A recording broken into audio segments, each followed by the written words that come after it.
Today is Tuesday, April 13th, 2021. Coming up on Roland Martin Unfiltered.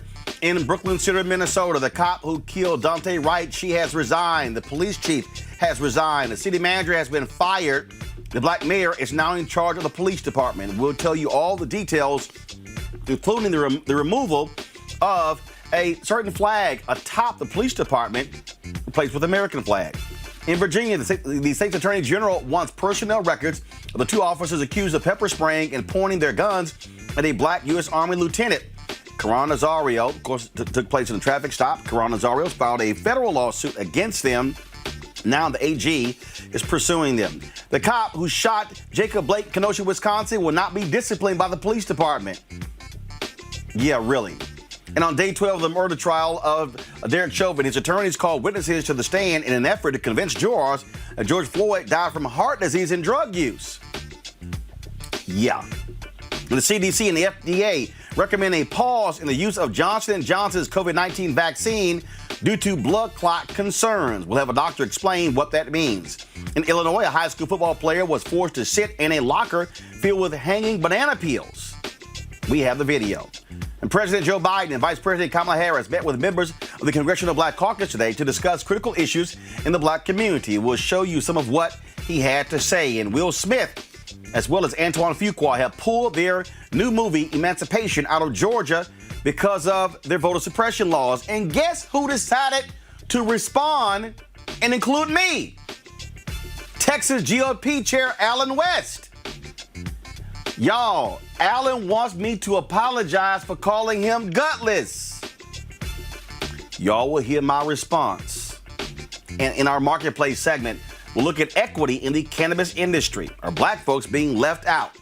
Plus, I'll show you a preview of the new Netflix series with Jamie Foxx, Dad, Stop Embarrassing Me, in my interview with Jamie and his co-star. It is time to bring the funk on Roland Martin Unfiltered. Let's go. He's got it. Whatever the biz, he's on it. Whatever it is, he's got the scoop, the fact, the find. And when it breaks, he's right on time and it's rolling. Best believe he's knowing. Putting it down from sports to news to politics. With entertainment just for kicks, he's rolling. It's on go, y'all. It's Roland Martin, rolling with Roland now. He's funk, he's fresh, he's real, the best, you know he's Roland Martin now.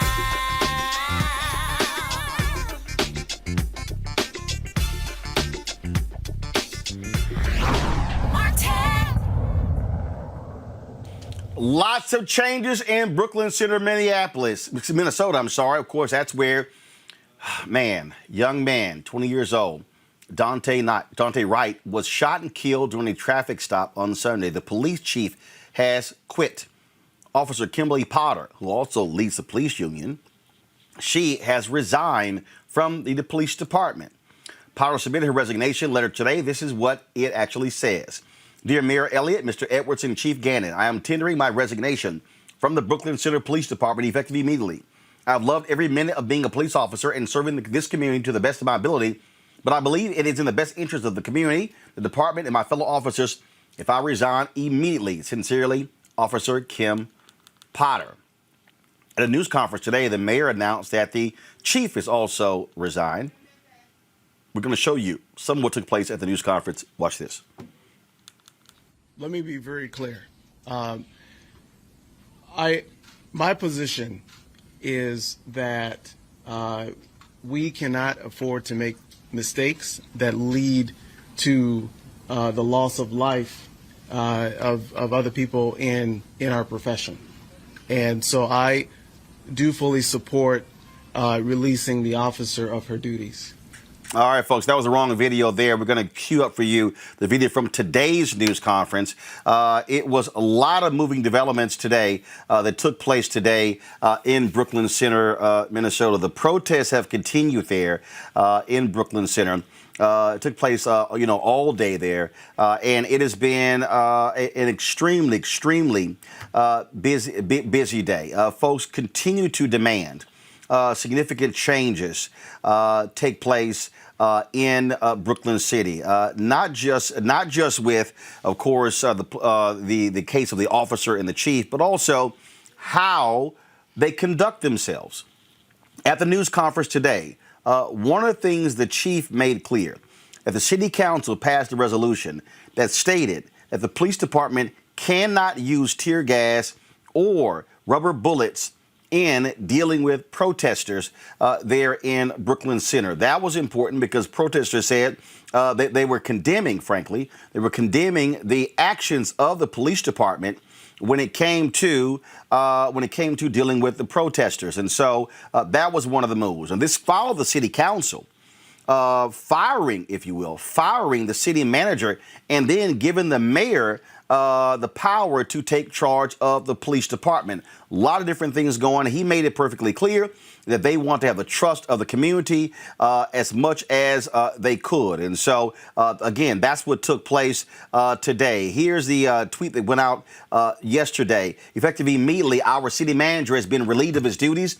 The deputy city manager will be assuming his duties moving forward. I will continue to work my hardest to ensure good leadership at all levels of our city government. That is Mayor Mike Elliott. As I said, he was very calm, very cool, collected today at his news conference, but he is facing a lot of pressure to really make some serious changes there in Brooklyn City as a result of what took place on the shooting on Sunday. The parents of Daunte, they have been appearing a variety of news outlets speaking out about what took place and what needs to happen. And they're saying that they simply cannot accept this excuse that what took place was a mistake. As they said, their son would not come back to life as a result. This is why, here's the mayor right here speaking about why she resigned and why Kim Potter wasn't fired. In order for us to make that decision, we were going through our own processes to make sure that that internally we had all of the documentation in order to be able to do that. But you know, the officer resigned, and so we have that resignation at this moment. In order for us to so that was Mike Elliott speaking today at the news conference. As I said, protests have continued all throughout Brooklyn City. It took place last night as well, and so this here was video from last night's protest. As you see, officers there in the gear lined up. And so folks have been demanding, again, there to be significant changes that take place. I'm going to pull up some other additional video from the news conference. I want to bring in my panel right now to talk about this here, talk about several other different things that took place in the news conference. Joining us right now is Mustafa Santiago Ali, of course, a PhD, a former senior advisor with the EPA, Environmental Justice. Benjamin Dixon, host of Benjamin Dixon Show podcast, Killer Bethea communication strategist. One of the things that happened today, Benjamin, is that the mayor also made it clear that he would like for the Attorney General to take over. The Attorney General, Keith Ellison, to assume command of this particular case, saying it would be only fair and just. Of course, Attorney General Keith Ellison took charge of the case of the officers who killed George Floyd. So just your thoughts on just the rapidly changing developments in Brooklyn City, Minnesota. Yeah, the mayor has a balancing act that he has to take right now. And I think he's doing the best that he can do, considering the demand for justice from all across the country. And so to leave things static would be a problem because of the implications of everything that's happening around the country. I think it was a smart move to call on Keith Ellison to step in, because we can't leave the city police to investigate themselves, because we've seen so many times that leads to no justice whatsoever. And if we're lucky, we may get some justice now that it's in the hands of the Attorney General. First of all, Kelly, to have them, again, chief resigns, the officer who shot and killed Wright resigns, firing the city manager. This mayor is not playing around when it comes to making immediate changes. Normally, we see a lot slower response from elected leadership, especially in a very small town. Well, they can't afford to have small and slow changes, especially in this jurisdiction and in this state. In particular, because to my understanding, this is about the third one in less than 5 years. You have this one, you have George Floyd, of course, from last year, and then you have Philando Castile from a couple years prior. And all three of these are incidents where Black men were shot down, unnecessarily so, at the hands of brazen, overzealous, over policing police. So the mayor and the powers that be in this particular jurisdiction in Minnesota, they understand that, and they also understand the crowd, not the crowd, but the response from the court of public opinion regarding these matters. And what they don't want is basically another uprising, another, streak of protests and damage to properties and things like that. I'm not saying that is worse than the shooting, but from a government administrative perspective, I can see how that is one of their priorities in making sure the entire community is safe. So kudos to the mayor of this town for just basically expediting the process and draining the swamp of these people who are low-key responsible for police officers like this being on the street. Mustafa, one of the things we also heard in the news conference, people were talking about the need for Brooklyn City cops to live in the city. And so the mayor was talking about, again, a number of things they're looking at changing in the city. Yeah, folks are looking for systemic change. And that means from the top all the way down. Whether you're talking about training, when you're talking about the movement of resources to other forms that help to build trust with the community and help to make sure that there's better policing that's actually happening, that actually has the community as a driver and a framer in that. And when you don't do that, we continue to see these types of not just egregious behaviors, but the sacrificing of Black men that continues to happen, not just there in that state, but across our country. So folks want systemic change. And when you clean house, as he did, it shows that that's the first step in that process. The harder set of work is actually how you begin to root out the systemic racism and biases that are inside of your police department and the new sets of actions that have the voices of communities as a driver in that. Here is something else that came up in the news conference, Benjamin. This video here, it shows this blue line flag that was flying outside of the police department. That angered a lot of people, and they said that flag must come down.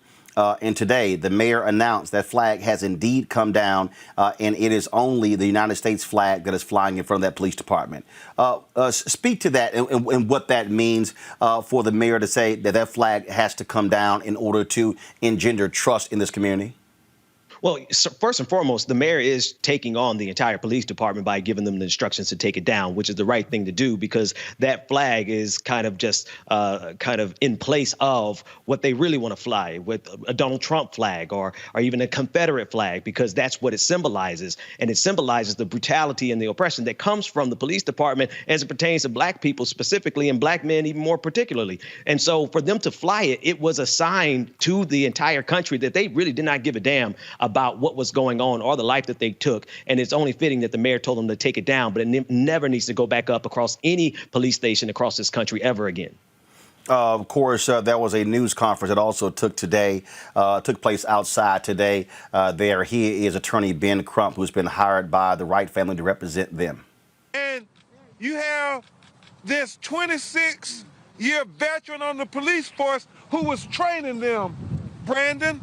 Trey. She was the trainer of the officers. And so for 26 years, you know how you're trained that your duty weapon is on your dominant side and your taser is on your non-dominant side. And why is that? Because it's foreseeable that in an exigent situation, if the taser's beside the gun, you might pull the wrong thing. But after 26 years, you would think that you know what side your gun is on and what side your taser is on. You know the weight of your gun and you know the weight of the taser. You know the gun is black. You know the taser is going to have some reflective color on it. And so it is unacceptable. It was intentional they stopped them. It was intentional they used the most force. They could have gave him a ticket. That's what they do in traffic citations. It reminds you of George Floyd. That was a misdemeanor. They could have gave him a ticket for that. But when it's black people in America, they engage in the most use of force. And it ends up with deadly consequences. And that's Now, Wright was initially stopped again, folks, for having an air freshener hanging in his car. Minnesota is one of several states that prohibits hanging anything from a vehicle's rearview mirror that might obstruct a driver's vision. Now, one of the things that's interesting here, Kelly, is that stories have been done where police have actually said that one of the things that they've done is they've used these type of laws to make arrests when it comes to drugs and things along those lines. Despite all these right-wing people out here who are trying to post to say, oh, he was pulled over because he had a warrant. No, that wasn't the case. He was pulled over because of the air freshener. Once they stopped him, they ran his name and realized there was a warrant. Now we are seeing information that the warrant was problematic because they sent the notice for his hearing to the wrong address. So there shouldn't have even been a warrant for his arrest because the court screwed up. So this is a perfect example of how screwed up this system is. The fact that even with technology being as quick as it is, such that you can figure out when a warrant is issued or the like by way of computer in your police car, it is still an issue in which correcting that warrant doesn't get to you in time. And just in terms of warrantless searches and the like, again, to the system being, frankly, just screwed up. But more pointedly, let's just say there was no warrant involved and he was just pulled over for the air freshener in his car, which is, from what you just said, the initial reason he was stopped. To get from that point to the death of a young man shouldn't be that close. Those 2 points should be so far on opposite sides of the spectrum, it's ridiculous. But unfortunately, because he's a black man, it's as close as A and B. So we have a problem in this country, but right now we have just an immediate problem with police over-policing black bodies. And in Minnesota, again, like I said previously, this is the third one in less than 5 years. So they have a huge, huge problem. And of course, Mustafa, this police department, this city is going to be facing a huge, huge lawsuit, especially when you factor in not just the shooting, but also if Ben Crump and his legal team are able to show that warrant was sent to the wrong address and that supposedly precipitated all of this. Yeah, this city is going to be paying a substantial amount of money to the Wright family. When Ben Crump comes for you, what you gonna do? You know what you're gonna do. You're gonna end up having to pay a whole lot of money for these injustices that continue to happen. You know, it's amazing that when it comes to our black lives, when they have value, is when folks can make money off of us. And what I mean by that is when you have these jurisdictions across the country who set up these spaces where they have these traffic stops, as we talked about, where they increase the amount of tickets that go out because it helps to fund many of their sets of activities that they then flip back into our communities. But our lives have very little meaning and very little value when it comes to, you know, many of these police departments across the country, when it comes to actually making sure that justice is happening and that we're not being used in so many forms and fashions.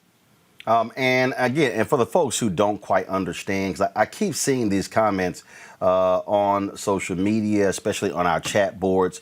Folks, let's be real clear here.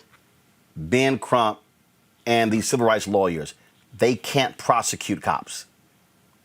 Only DAs can. They are hired by the family to actually negotiate settlements. Now, if it means taking it to trial, they'll do so. 99% of the time, they're not going to trial. So I wish all of these people stop saying this stupid stuff. Oh, Ben Crump keeps losing cases. Y'all, they can't prosecute cops. They can't. They aren't prosecutors, okay?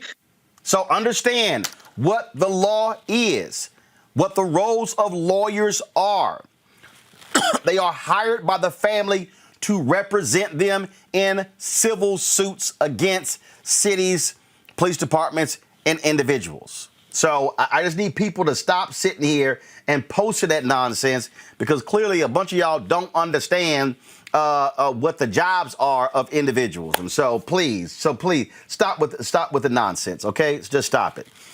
Folks, big news out of the FDA today. They announced that they're putting a halt right now to the Johnson & Johnson COVID vaccine because 6 cases of blood clots forming. Now, some people are saying, okay, what's the big deal? 6 cases. You've had 7 million doses that actually have been administered. Well, here's a statement from Johnson & Johnson. The safety and well-being of the people who use our products is our #1 priority. We are aware of an extremely rare disorder involving people with blood clots in combination with low platelets in a small number of individuals who have received our COVID-19 vaccine. The United States Center for Disease Control and the Food and Drug Administration are reviewing data involving 6 reported U.S. cases out of more than 6.8 million doses administered. Out of an abundance of caution, the CDC and FDA have recommended a pause in the use of our vaccine. Dr. Tate, of course, in addition, we've been reviewing these cases with European health authorities. We have made the decision to proactively delay the rollout of our vaccine in Europe. We have been working closely with medical experts and health authorities, and we strongly support the open communication of this information to healthcare professionals and the public, okay? The CDC and FDA have made information available about proper recognition and management due to the unique treatment required with this type of blood clot. The health authorities advise that people who have received our COVID-19 vaccine and develop severe headache, abdominal pain, leg pain, or shortness of breath within 3 weeks after vaccination should contact their health care provider. We're joined now by Dr. Tayson Bell. He's a critical care and infectious disease specialist with the University of Virginia. Dr. Bell, you, Dr. Ebony Hilton, and others took one of the COVID vaccines early. If I'm correct, you get the Pfizer shot, right? That's right. Okay, so you had the Pfizer shot. I completed my second Moderna shot on Friday. So explain to the people, all these armchair, doctors out here. I saw this ridiculous tweet from Nate Silver, of course, who's supposed to be a pollster expert, complaining that this makes no sense to not administer this, and this is going to cause people not to trust the vaccine when only 6 people have developed blood clots out of 6.8 million doses being administered. Was this a smart decision by the FDA, the CDC, and Johnson & Johnson? And explain what this means.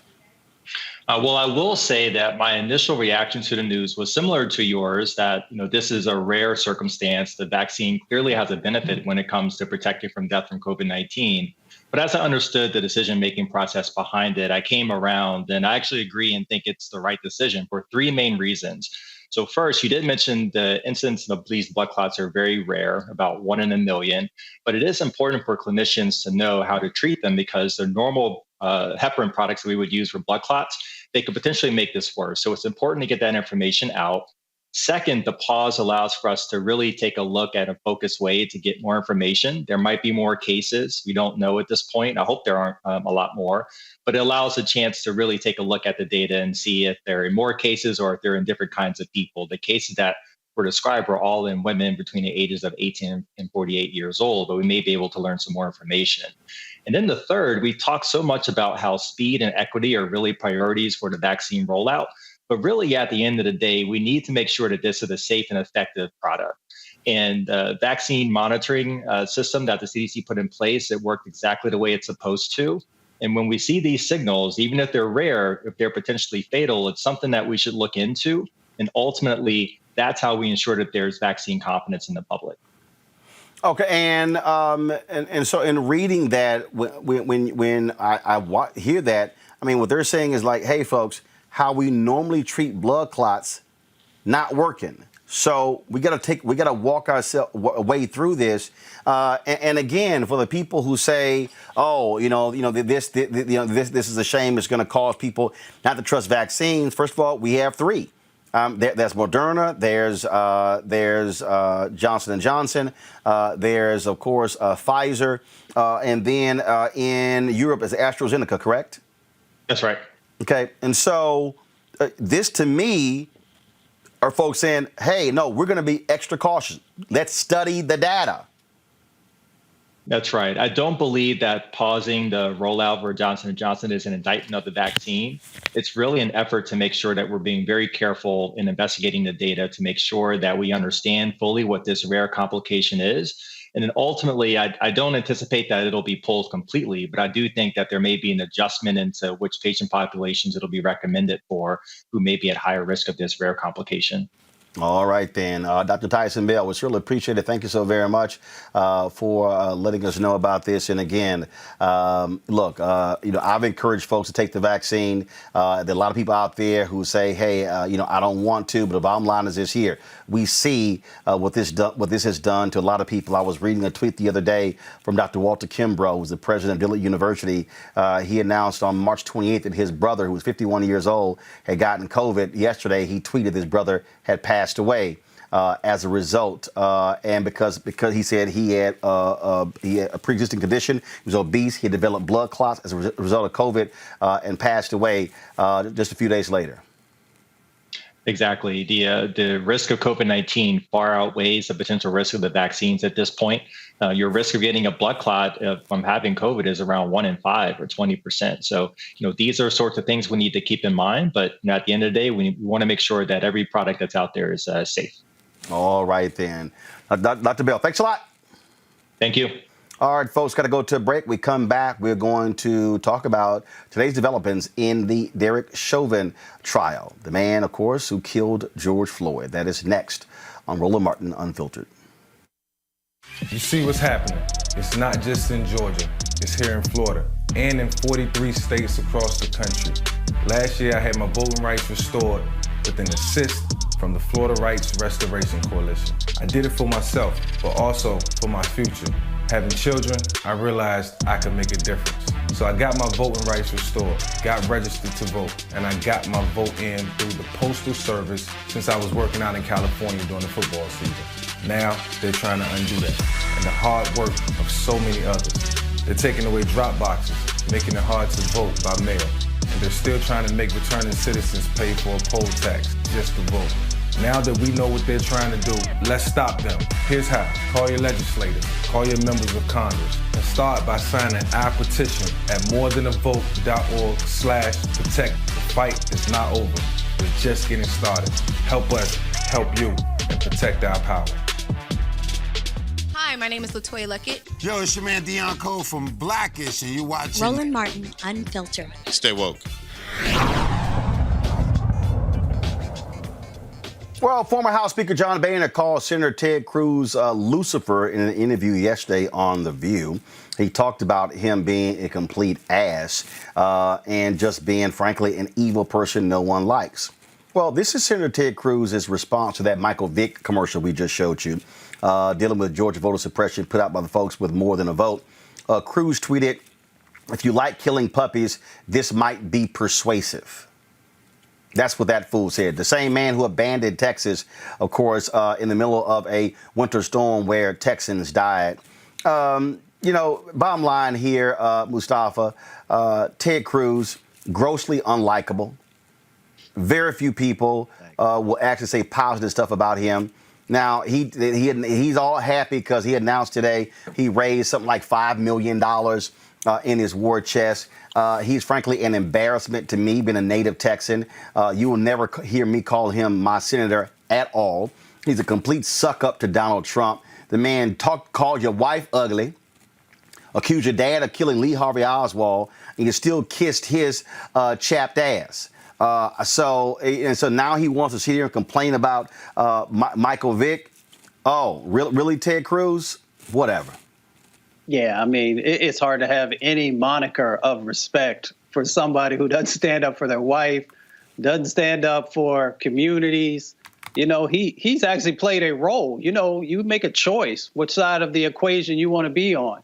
You know, he was one of those folks who was out there when COVID-19 was at the height of the pandemic. And of course, we still have serious impacts going on, who was pretty much, you know, saying it was a hoax and not putting action behind it. We got to remember, this is a senator. He has some power. So he could have very easily, you know, got together with others and began to have the right conversations and say, hey, we need to make sure that these dollars are inside of these relief bills to actually make sure that, you know, black and brown and indigenous folks actually have what they need to be protected. But he never did that. And you can go down a laundry list of things from voting to jobs to a number of other issues where he's always been on the wrong side of history. So you don't really get a chance to have a real conversation because you've ignored them and you've tried to shy away from some of the most important issues of our time. This right here, Kelly, is a tweet LeBron James issued 4 hours ago in response to Ted Cruz. It is certain in any case that ignorance allied with power is the most ferocious enemy justice can have, quoting James Baldwin. This is Ted Cruz we're talking about. I have absolutely no respect for this man, if you want to call him that at all. This is the same man who literally ditched his state in a time of crisis a couple months ago to go to Mexico because his wife and kids were cold, and then decided to come back from that trip early, making it look like, oh, I was just dropping off my kid and wife in Mexico, but I'm going to brave the cold. Like he is a coward to the nth degree. He is, you know, he's a cretin in every sense of the word. So the fact that he is once again opening his mouth just to spew bile is not surprising because that is his MO. That is all he does, all he can do, and all he's really good for. That is all he's good for. And again, the man is just beyond shameful, despicable. No one can trust him at all. And I must say that exchange, Benjamin, on The View, I thought was perfect. This is former Speaker John Boehner talking about Senator Ted Cruz. Your animosity for Senator Ted Cruz, but you take it to the next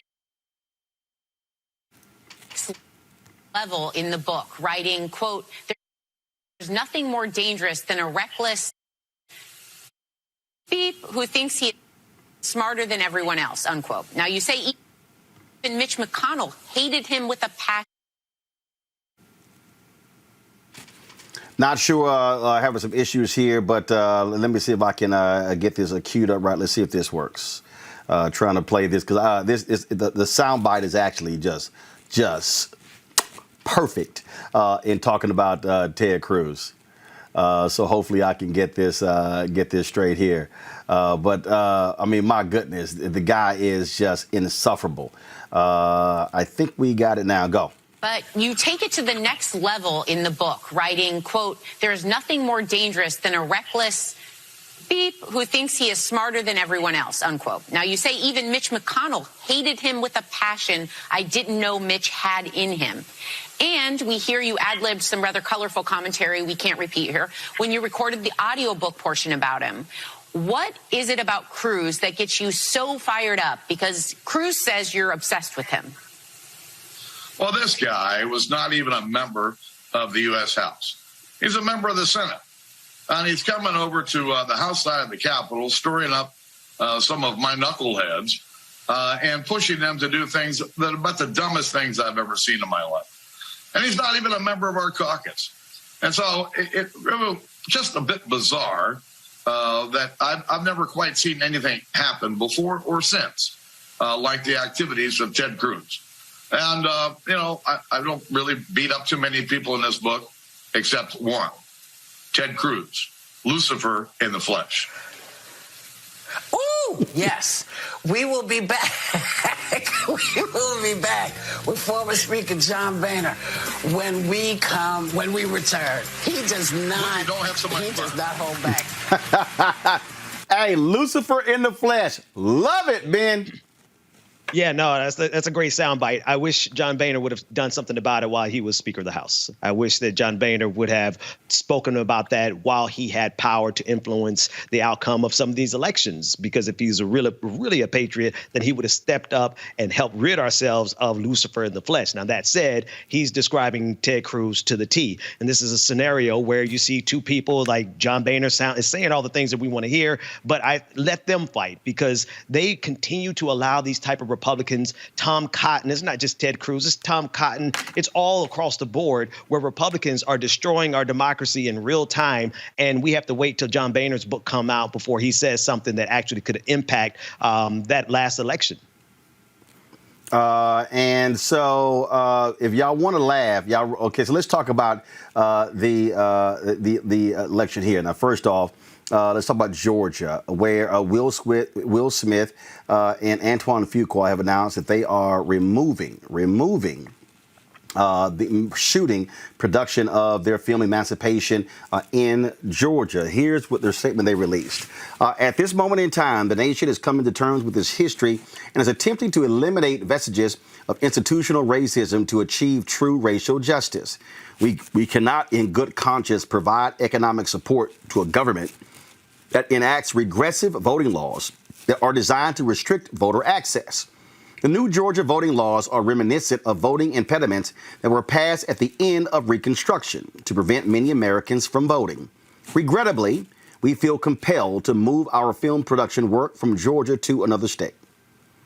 Well, that didn't sit so well with Allen West, a native of Georgia, who now is the chair of the Texas Republican Party. So he decides to put this video out, and it says, go to the video, please. Allen West responds to, go to the video, thank you. Allen West responds to Will Smith, Antoine Fuqua, and Roland Martin. Really? Hey, greetings, everyone. Lieutenant Colonel Allen West. You know, I was born and raised in Atlanta, Georgia, and I just heard some news. And it has to do with the Hollywood movie industry. And as you may not know, Georgia has become one of the largest movie production facilities and studios in the United States of America. I think it's second or third after Hollywood. Well, I just found out that Will Smith and Antoine Fuqua, I believe, they have decided that they are going to move their movie Emancipation, it's supposed to be a drama about slavery, out of Georgia in protest of the Georgia voting law. I found it very interesting that Will Smith and Mr. Fuqua wanted to do this because, well, the Republicans were the ones that stood up and fought against slavery. As a matter of fact, if you go back and look at the history of the Democrat Party, all this talk about Jim Crow, those were the Democrats that implemented the policy of Jim Crow, segregation, slavery, whatever you want to call it. And they continue today with the soft bigotry of low expectations. But when you think about this movie, Emancipation, well, that word has a lot of meaning because of the Emancipation Proclamation that was signed because of a Republican president, Abraham Lincoln. And there in the state of Georgia, Mr. Smith, I want you to remember that the very first member of the United States House of Representatives that was black, well, he was a Republican from Georgia, Mr. Jefferson Long.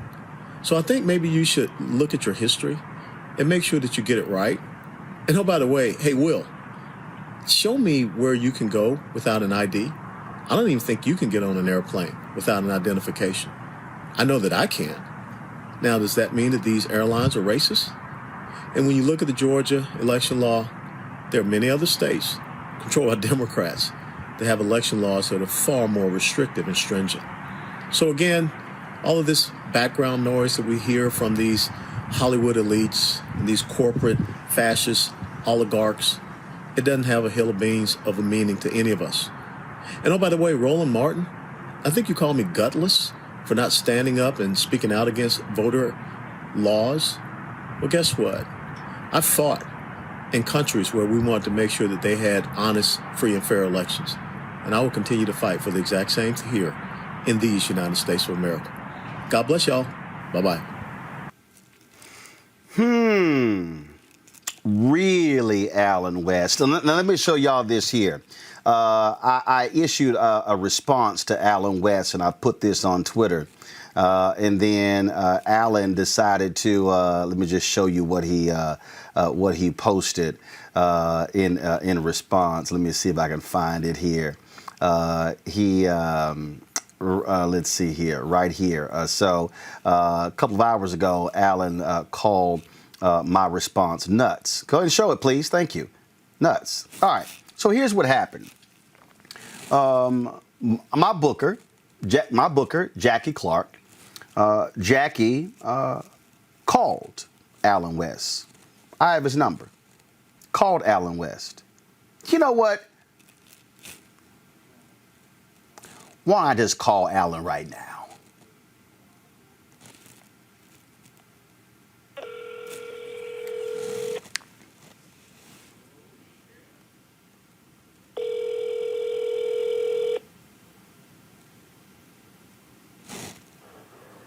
Alan West speaking. Alan, Roland Martin, I'm on the air. Let's talk about voter suppression in Georgia and Texas. There ain't no voter suppression, brother. There's no voter suppression? Alan, let me ask you a question. No. If the Republicans had won, Alan just hung up, y'all. Alan just won. See, here's what I was going to ask Alan West. If the Republicans had won,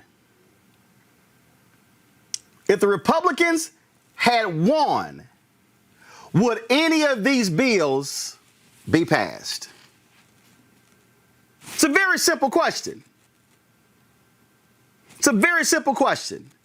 Would any of these bills have been passed in Georgia? The answer is no. None of them would be passed. Not a single one. See, and let me show y'all how they're trying to play the game here.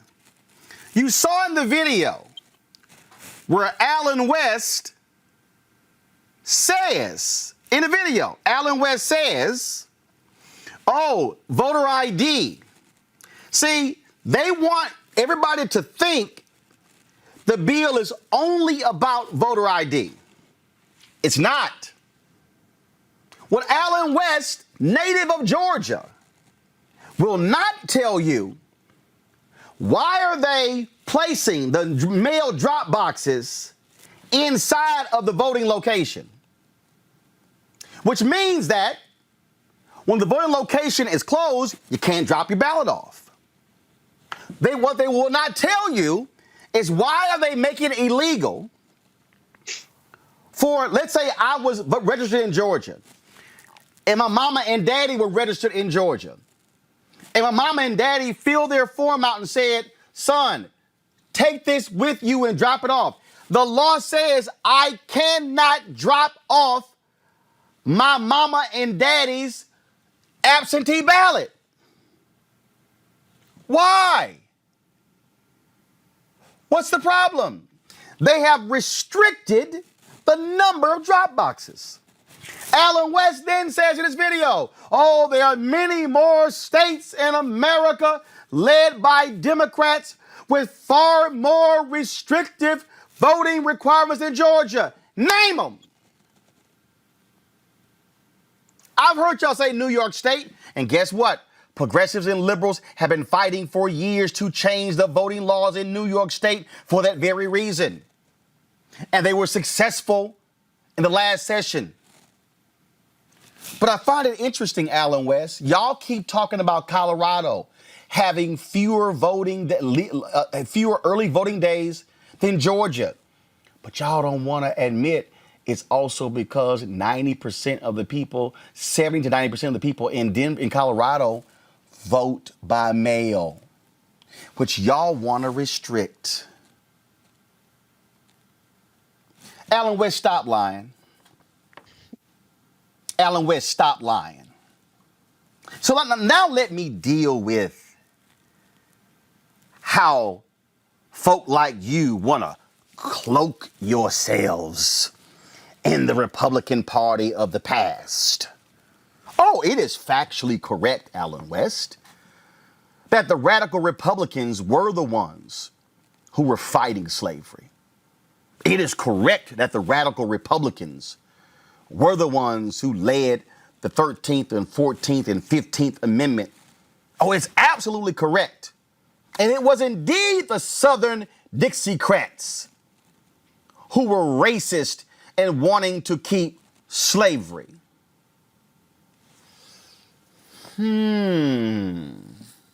But Alan, after 1964, I'm sorry, Alan, was it a Southern Democrat or was it a Western Republican who supported the 1964 Civil Rights Act? I'll wait.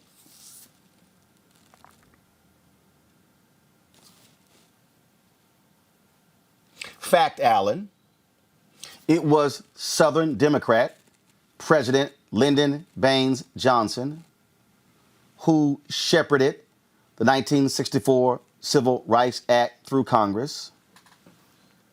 It was Western Republican Barry Goldwater who opposed the 1964 Civil Rights Act. And then it was Barry Goldwater who then wrote a book that flipped the Republican Party, and then the Republican Party then began to oppose civil rights in a significant way. Correct me if I'm wrong, Alan West, but was it not a Republican candidate named Ronald Reagan who stood for states' rights and was very much anti-civil rights? Was it not a Republican president, Alan West, in Ronald Reagan, who opened his campaign in the same location, Philadelphia, Mississippi, where 3 civil rights workers were found? If I am correct, it was the same Republican, Ronald Reagan, who gave that particular speech on the issue of states' rights. Correct me if I am wrong, Alan West. Was it not Republican Ronald Reagan who then viciously attacked civil rights organizations? Then he used that BS nonsense of a welfare queen to attack black people. Was it not Republican President Ronald Reagan, Alan West, who would not condemn the racist apartheid regime in South Africa? Was it not Republican President Ronald Reagan who vetoed the bill to place sanctions against South Africa, and that veto was overwritten by Congress? Was that not a Republican, Alan West, who did that in Ronald Reagan? Would you like for me to continue, Alan West? Would you like for me to pull the audio tapes of Republican strategist Lee Atwater, who ran the presidential campaign of Vice President George H.W. Bush? The same Lee Atwater who was named chair of the Republican National Committee.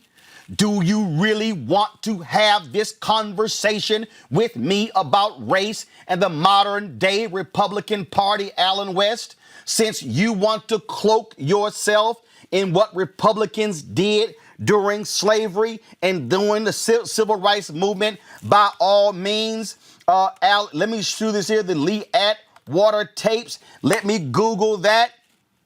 Do you really want to go there, Alan West? I don't think you do. I don't think you do. Because see, here's a headline right here.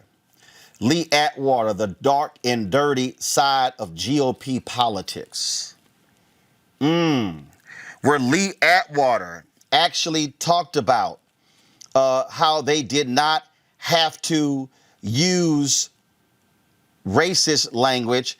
They substituted certain words that served the same purpose.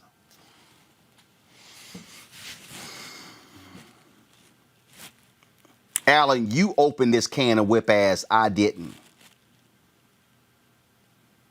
Do you disavow what Lee Atwater did? Do you disavow the Willie Horton ad? Do you disavow the racism of Jesse Helms, Republican?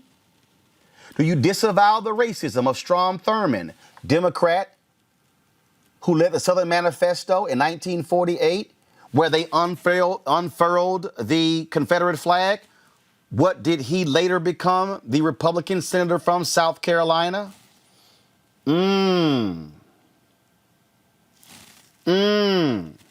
Republican Allen West.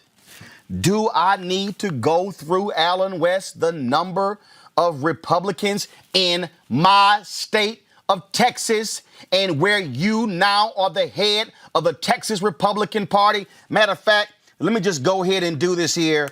Let's see. Go to my computer, please. Here we go. Let's see. Texas GOP chairs and racism. Allen West, since you won't open this can of whoop ass, here we go. This is the headline from the Texas Tribune from June 6, 2020. Conspiracy theories and racist memes. How a dozen Texas GOP county chairs caused turmoil within the party. On Friday morning, 5 GOP county chairs were facing backlash for sharing racist social media posts. The Texas Tribune identified 7 other GOP county chairs across the state who shared similar posts.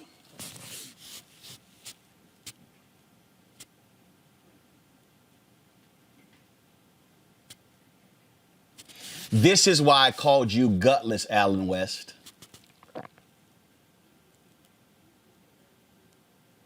I called you gutless because you won't say jack about voter suppression. I called you gutless, Allen West, because you want us to accept that, oh, it's the Democrats and oh, what they did. Oh, and by the way, you commented about the first member of the House being elected to Congress there from Georgia. But I noticed something, Allen West. You failed to say what the black Republicans said when they were run out of Congress. You failed to mention when the Republican Party agreed to the 1877 Compromise and the black Republicans said they were abandoned by their own party for political interest. See, Allen, I'm a real Texan. You ain't from Texas. You were born in Georgia, represented Congress in Florida. You went to Tennessee, and you just moved to Texas a few years ago. I'm born and bred. Mama and daddy, born and bred. Maternal grandparents moved there in the 1930s. Daddy's folk from Texas. So I'm 4th generation Texan. See, Allen, we got a slogan in Texas that I think applies to you. All hat and no cattle. All hat and no cattle. See, you don't really want to debate me on this, do you? See, Alan, the previous times you came on my show, you were thoughtful, reasonable, but then I would see you on Fox News, then you'd be talking crazy. Because, see, you knew that bullshit couldn't fly with me. Because you know I would have smoked it out in a heartbeat. So, Alan, you can talk big on YouTube. You can bump your gums with all your Republicans. But you know why you not going to come here, Alan. You are not going to come on this show because you know I do not allow lies to stand. You know I will walk down every single Republican lie when it comes to voter suppression. I'm going to end it on this one here, Alan West.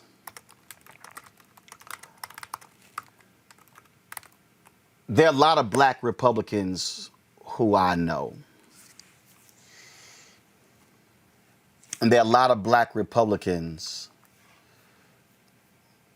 who I know and respect.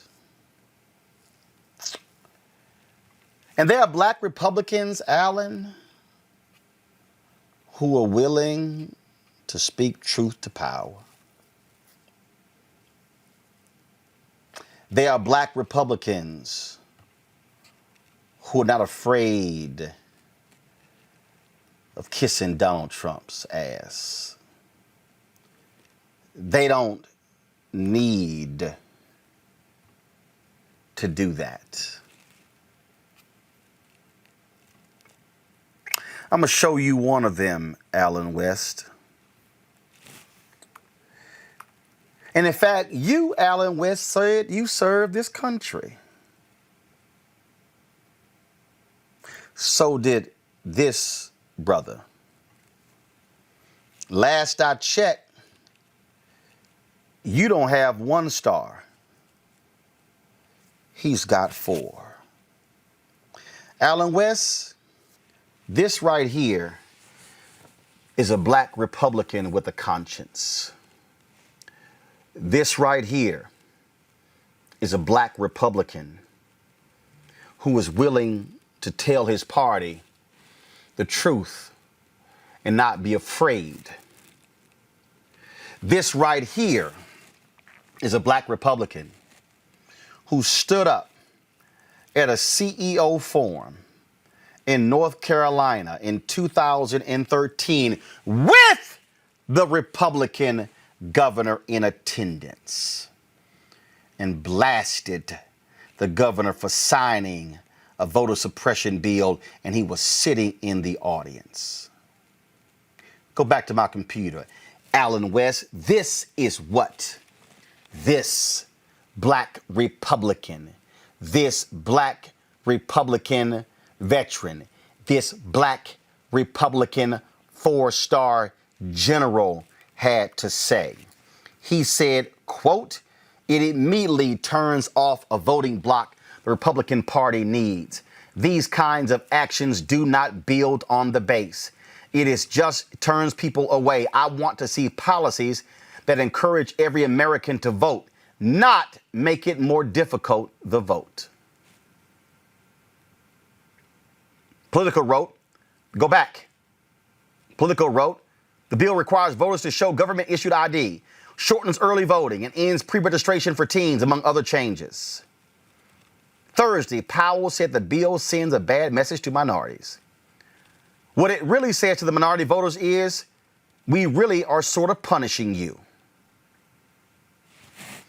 Powell also took aim at defenders of the law, folk like you, Alan West, including McCrory, who say such restrictions are necessary to stop voter fraud, which is hard to detect. Quote, "You can say what you like, but there is no voter fraud," Colin Powell said. "How can it be widespread and undetected?" So you see, Alan West, I don't dislike all black Republicans. I only call out those who are gutless. I only call out those like you who don't stand up for black people, who are willing to be apologists for white conservative Republicans, who fear the power of a changing America. Alan, maybe you need this job. It's a shame that you do, because what it really says, Alan, is that you really don't care about the people. You say, and you did indeed join. You did indeed join the military, and you said to fight for the right to vote. But it's clear. It's real clear, Alan, that you only fought for it for some people, not all. And Alan, I want you to know something. If you continue to stay the course, I want you to understand that history will remember you well. And Alan, here's my advice. Don't go down in history like this brother right here. Do you really want, Alan, when breath has left your body, for you and other black Republicans like Paris Denard, Bruce Lavelle, Angela Stanton, Vernon Jones, Alveda King, Marge Teray, Candace Owens, Brandon Tatum, folk like Deontay Johnson? Do y'all want to be known as 21st century Isaiah T. Montgomerys? Who is Isaiah T. Montgomery? He was the only black person who was a delegate to the Mississippi 1890 Constitutional Convention, where they were so sick and tired of black people being elected to office that they changed the law, and Isaiah T. Montgomery actually voted with those white racists to disenfranchise black voters. And ever since 1890, not a single African American has been elected statewide in Mississippi. Alan, only you can decide if you want history to say you had the courage to be a truth teller to your party like 4-star General Colin Powell. Or they will simply say Allen West was nothing more than a 21st century Isaiah T. Montgomery. What are you prepared to do? I'll be back in a moment.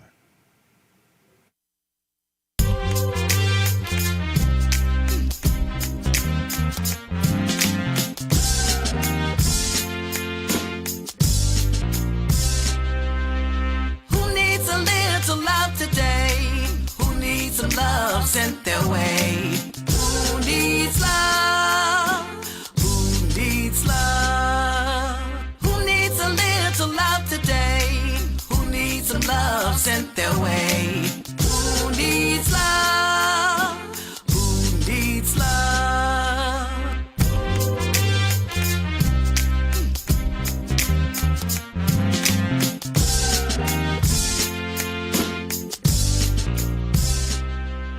Tyler Riddle. What's up, y'all? I'm Will Packer. I'm Chrisette Michelle. Hi, I'm Chaley Rose, and you're watching Roland Martin Unfiltered.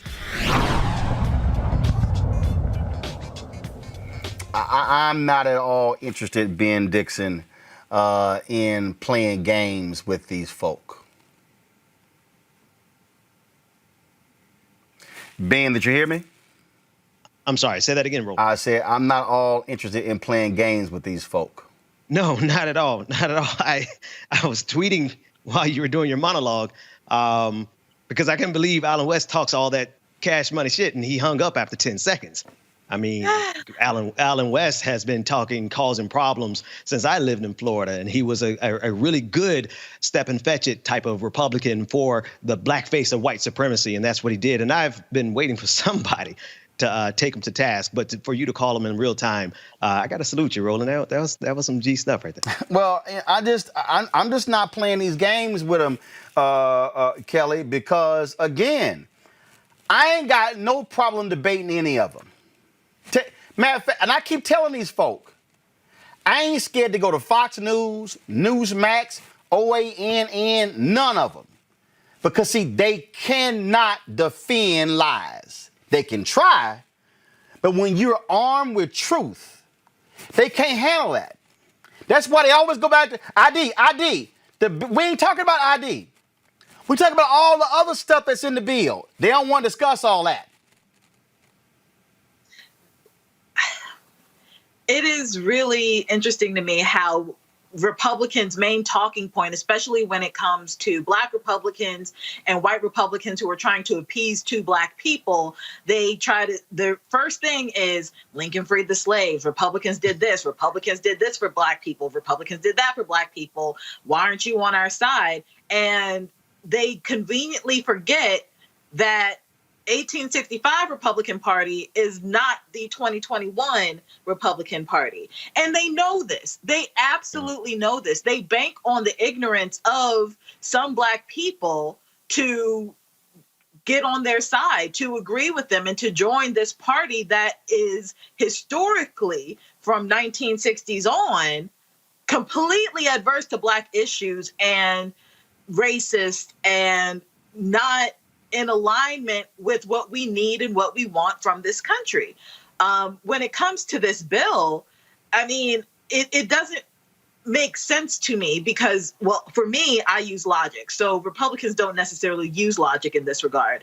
But it does not make sense to me how they are still adamant about defending it such that they are making it almost insulting on their end that anybody's opposed to it. And it is peak gaslighting from this party to the American people for them to purport, especially Georgia, for Georgia's legislature to purport that this bill is fair and that Republicans down there are really about free and fair elections. It is absolutely ridiculous. And you pretty much said anything and everything that I was going to say in your Roland rant, as I like to call them, because it is ridiculous. See, the thing for me, Mustafa, is they are used to folk cowering from them. They're used to people, oh, no, not want to engage. I'm real simple. Bring your ass. Bring your ass. I take you on anywhere. Mustafa, when I was at CNN, I remember one day they were going to have me and James Carville, I think it was with Wolf and Bill Bennett. And punk ass Bill Bennett. No, that's 3 against 1. It's unfair. I was like, man, I take on 5 of y'all. I said, that's unfair for y'all. Mm-hmm. See, when you know what's right, it don't matter how many of y'all. It don't matter to me. See, first of all, what he understand is James Carville, hardcore Democrat. I'm not. So depending on what came up, I disagree with James. James Carville was full of shit the other day with his nonsense about identity politics and defund the police. I swing on James Carville. I ain't got no problem.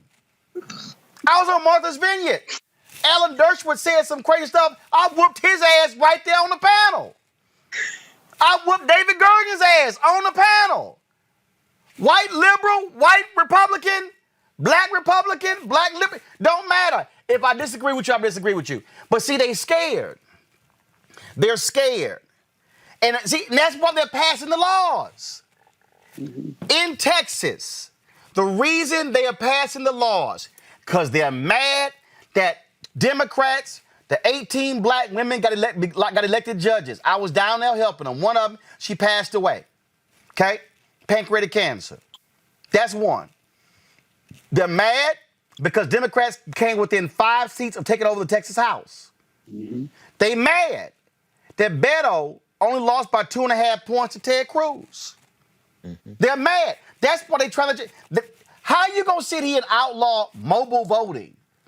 How you going to outlaw drive-through voting? Explain to me the difference between sitting in my car and pulling up, ID, fine, they check it, or voter registration card, they check it, you approve, here's your ballot, vote, hand it back, go on about your way. No. Their whole deal is, no, you got to walk inside.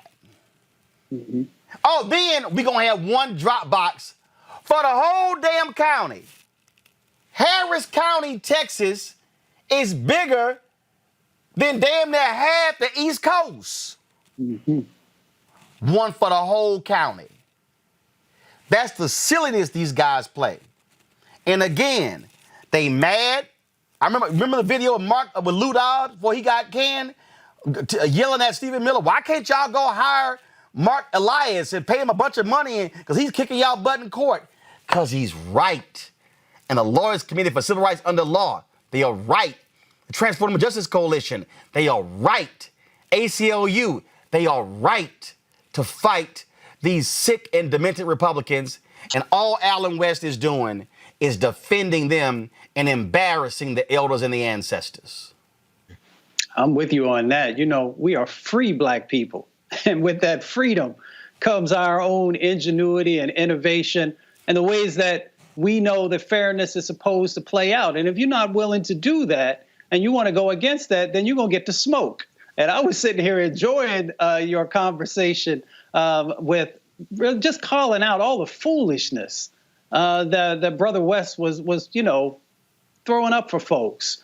You know, you can't come into this space and not be prepared to have a real conversation on the real facts, both on the historical side and what's happening in this moment. And the other thing that I would say to that is that, you know, we got far too many folks, you know, who are willing to sell their souls for a few pieces of silver, if you will. And you see this dynamic playing out with individuals like him, where they are willing to sacrifice, literally willing to sacrifice their own people to get the admiration of folks who don't care about you. You're a puppet.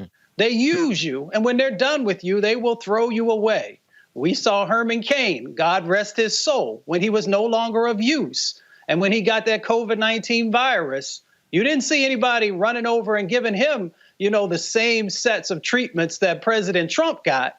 So I say all that to say that the Republican Party has found itself out of step with America when it comes to issues around the environment, when it comes to issues around public health and making sure that everybody has access to health care. When you look at voting and a number of other issues, they're out of step. So therefore, they got to try and rig the game. And for them to rig the game, they got to fool a part of the population into believing that they actually care and that they just have an alternative way of being able to get at things. But when you peel back the onion, all you see is antiquated ways of trying to suppress folks, whether it is their vote. And they know that their vote is tied to resources and their vote is also tied to power. And they don't want to give that up because they know America is changing. The culture of America is changing and the demographics of America is changing. And if they don't want to get in step, they will find out that their party is no longer needed in the political conversations and the political sets of actions that our country will move on in the coming sets of decades. See, y'all, now y'all understand. Alan's scared. Well, I need an apology. He told my booker I need an apology for Roland Martin calling me gutless before I come on. Alan, let me be real clear. Hell can freeze over twice, and your ass will never get an apology for me calling you gutless. Now, maybe when you finally wake up and look in that mirror and discover who the Republican Party is trying to keep from voting, and then you speak out on voter suppression, then I'm going to say, welcome back to the black community. Because see, right now, you ain't standing up for black folks. You standing up for white conservatives who's scared of losing. See, Alan, let me help you out here. I don't use, and I don't allow it. I don't call people sellouts. I don't call them Uncle Toms. I don't call them Oreos. I don't call them coons. I don't use any of those derogatory names. And I don't allow them to be used on my show. But I will say you're gutless. I will say you're a coward. I will say you're weak. I will say you're impotent. All specifically related to your unwillingness to look your own party in the eye and say, if y'all want to win on ideas, win on policy. Don't win by cheating. Don't win by rigging elections. So now y'all know why Alan West won't come on this show. Now all y'all know why Brandon Tatum threw out the challenge. He'd debate anybody on George Floyd. I immediately raised my hand, and his ass been running ever since. Now y'all know why Candace Owens she want to debate everybody, but she been running from me. Why Charlie Kirk won't come over here. Now y'all know why Malik Abdul stopped showing up. Way too much heat. Now y'all know why a whole bunch of other Deontay Johnson. Well, he just so stupid, I want to invite his dumb ass back. But now y'all know why folk like Vernon Jones and Bruce Lavelle and Paris Denard and why these ridiculous black Republicans won't come actually talk to black people. Fools like Raynard Jackson. Because we see through the grift game. We know the grift game. Game recognized game. They can't handle this black heat. They can't handle it. Because y'all do know, if you really want iron to be strong, you turn the heat up. They ain't iron, y'all. They more like rubber. And when heat hits rubber, it melts. They can't handle this heat. So, y'all keep going to some other little shows where they allow your lives to stand. But if you decide to venture into this domain, I advise you to bone up and pack a lunch. And you might have to pack dinner. So I'm going to stay on your ass. In the memory of William Trotter. In the memory of Vernon Jarrett. In the memory of Ida B. Wells Barnett. That's how we roll on Roland Martin Unfiltered. Folks, if y'all want to support what we do, please do so. Go to our Cash App, PayPal to support what we do. Cash App, $RM Unfiltered. PayPal.me/R Martin Unfiltered. Venmo.com/RM Unfiltered. Zelle is Roland@RolandSMartin.com. Every dollar you give goes to support this show. If you want to give on YouTube, that's great, but we only get 55 cents on every dollar they give, so y'all can give to us direct. Our goal is to get 20,000 of our fans to contribute an average of $50 each for the year, $4.19 a month, 13 cents a day to allow us to do what we do. You are not going to even get this kind of stuff, y'all, on Black News Channel. Y'all know I ain't playing. Ain't nobody else bringing you this kind of heat 5 days a week, Monday through Friday, 6 to 8 p.m. Eastern. So please join our Bring the Funk fan club. Let's talk about the Derek Chauvin trial. Today was, of course, the day where the defense took their turn trying to defend him. And my God, was it unbelievable to listen to them try to have experts to say that George Floyd essentially killed himself. Here's a roundup of today's testimony. Wrap up. Could you summarize the final opinions that you have made in this case? I felt that Officer Chauvin's interactions with Mr. Floyd were following his training, following current practices in policing, and were objectively reasonable. Thank you. I have no further questions. Are you aware of how the Minneapolis Police Department defines force? Not specifically, no. I would have a general understanding of it. Generally, would you agree, or based on your review, would you accept that the Minneapolis Police Department generally defines force to include restraint? It can. A reasonable police officer would adhere to the policies of their own department. True? Yes. Can you undo your seatbelt, sir? Sir, passenger, can you undo your seatbelt? Go ahead and undo your seatbelt. Please, I don't want to get shot. I don't plan on shooting you. I'm just saying, just take your time. I ain't never seen him. Okay, relax. Just undo your seatbelt. Let her take care of her guy. Just keep your hands out where I can see him. Hey!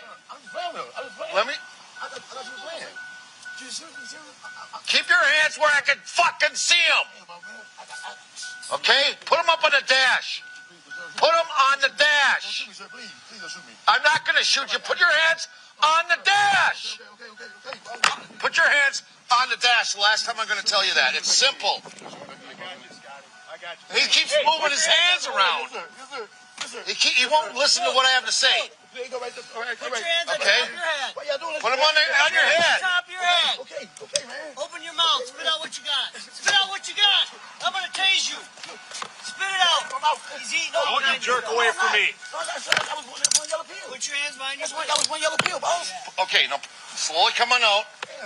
Hand under now put your hand under your head. Okay, relax then. You're not going to get beat up or nothing. You just follow what we're asking you to do. I apologize for him, man. I apologize, man. I apologize. Yeah. Your attention was focused on Mr. Floyd, correct? Yes, it was. And Mr. Floyd didn't drop dead while you were interacting with him, correct? No. Thank you. Nothing further. Anything further? Well, you woke him up when the police officers walked up, correct? Yes. And so then he was awake. Yes, you just want me to say yes or no, explain what do you want me to do? Well, explain. I want to explain. Okay, thank you. So when I tried to wake him up, he woke up the second time. I said, Floyd, the police is here. It's about the $20 bill wasn't real. I kept saying, baby, get up. The police was out. So he looked, and we looked to the right, and he had the police. He tapped on the window with a flashlight. And I'm like, Floyd. And so he turned back around again. He's like, what? And I was like, baby, that's the police. Open the door, roll down the window, whatever he told him to do. So he looked back, and when he seen the man had the gun at the window when we looked back to him. So he instantly grabbed the wheel, and he was like, please don't kill me. Please don't shoot me. What did I do? Just tell me what I did. Please don't kill me. Please don't shoot me. And I'm like, Floyd, baby, it's not. You said explain. I'm trying to explain what state he was in, sir. I did.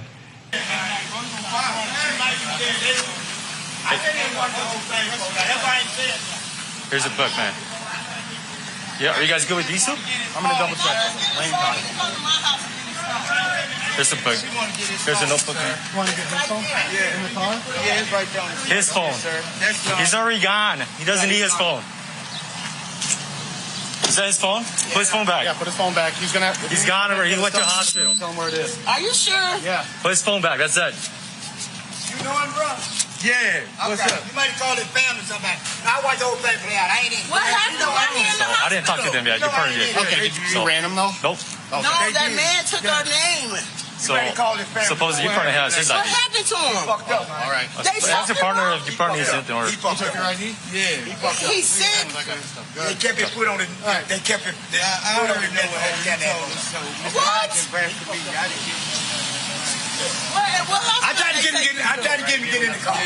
I tried. I told him he can't win. Go on, get in the car. I kept telling him that. Bro, you can't win, bro. Get in the car. Because I know you can't win. I don't need anything from them. They're good? Yeah. Okay. All right, you guys are good. The two things I don't fuck with. Well, he said these two are good, but I'm not too sure about this. Can I take Sylvia's car? What? That's Sylvia's truck. That's our friend Sylvia. Okay. Ex-co-worker. But let me try. If I get her phone, I can call her and tell her, sir. Oh, the car's going to stay put right here until we figure it out. Well, you better lock it because his phone's sitting right there. Can I tell Sylvia? Just stay put. Yeah. My partner's going to come back. I don't know what the plan is with the car. Hey, you mind if I just get his phone? Okay. I don't want you guys touching the car. Once you walked over to the far side of the road, over by the Dragon Walk, you could no longer see what was going on with Mr. Floyd. Yeah, yes. You indicated that the crowd was getting louder and more aggressive, correct? Yes. And but you knew that there were now 4 officers over at that scene, correct? Correct, yes. And so your main focus was on watching those passengers. Yes, in the car. And you assumed when you were doing that those 4 officers were okay over there because there were 4 of them, correct? Yes. And if they had radioed for help, you would have heard it over your radio. Yes. And they never radioed for help, did they? No. Benjamin, I don't know what in the hell the defense is trying to lay out. First of all, you put an expert on the stand who has to familiarize themselves with the department's use of force. You might want to say, bro, read before you get on the stand. Yeah, that was pretty incoherent. Like, if they were trying to paint a cohesive narrative, I think they failed spectacularly. The one thing that I feel like they were trying to do is to show that this is, I guess they were trying to show that this is kind of the state of mind that George Floyd was in a previous encounter. But at the end of the day, their job is going to be to vilify George Floyd and to put him on trial. And I think they're easing their way into it. And the longer we go into this process, we're going to see them attack George Floyd's character more and more and more. And that's definitely something that I'm not looking forward to having an experience. And I'm sure nobody who saw that video is going to want to see this defense attorney attack George Floyd the way they're gearing up to. And again, they're going to have to figure out, Kelly, how to penetrate what the prosecution laid out of the previous 2 weeks, especially with their experts that made it perfectly clear it was not drugs that killed George Floyd. So I was only able to see bits and pieces of the trial today, but one thing that I noticed was they had somebody on the stand testifying how it's possible that he suffered from something called excited delirium, and that was the cause of his death, as opposed to the fact that there was a knee on his neck and he died. And part of that theory is that, quote, suspects may have incoherent, exhibit extraordinary strength, et cetera, et cetera. And for me, it felt incredibly racist to imply that an apprehended, incapacitated Black man is still too strong for a trained police officer to control, especially when he was handcuffed on his stomach and in no position to be anything but under the control of Officer Chauvin. So the fact that they are trying to use any theory, chip at anything that the prosecution threw out, to basically dissuade the jury from thinking that he actually died from a knee on his neck. When the video shows it, the experts told you, the witnesses saw it, and anything that the defense has coming down the pike to combat that is really just theory. it is complete conjecture. So as far as I'm concerned, they don't necessarily have a case, but because Chauvin is entitled to a defense, they got to make do with what they have, which is nothing. So hopefully, considering the fact that they do have nothing, he will be convicted the way he should be, the way that I expect him to be, and we can actually get on with possibly moving forward in a positive direction regarding criminal justice and repercussions for bad policing. Mustafa. Yeah, I mean, they continue. What they're trying to do is to get one juror to have that reasonable doubt, and that's their whole game plan.